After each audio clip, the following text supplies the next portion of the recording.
Belgium کے سفیر کا سیالکوٹ کے سیلاب سے متاثرہ علاقوں کا دورہ، سیلاب سے ہونے والے نقصان کا جائزہ لیا، متاثرہ افراد سے گفتگو کی۔ ڈپٹی کمشنر شہباز کریڈی نے نقصانات اور بحالی اقدامات پر بریفنگ دی۔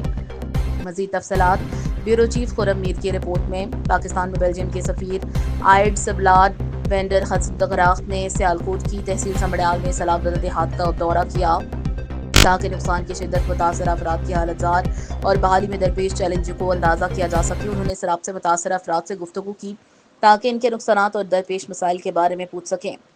اس موقع پر بیلجیم سفارت خانہ کے فرسٹ سیکریٹری جائلز ہاشیز، اقوام متحدہ کے دفتر فار کوآرڈینیشن ہیومن افیئرز اوچا، پاکستان کے نیشنل ہیومینیٹیرین افیئرز آفیسر سلیم الرحمان شیخ، اسسٹنٹ کمشنر سمڑیال غلام فاطمہ بندیال، مقامی این جی او بیداری کے عہدیداران پروفیسر ارشد مرزا اور ہینا نورین بھی موجود تھے۔ رکھنو شہرہ کے مقام پر سیلاب سے ٹوٹے ہوئے گھروں میں موجود افراد سے گفتگو کرتے ہوئے بیلجیم کے سفیر آئڈ سبول وینڈر گراخت نے کہا کہ پاکستان کے عوام نے بہادری سے قدرتی آفت کا مقابلہ کیا، ان کی ہمت اور قوت برداشت قابل تحسین ہے۔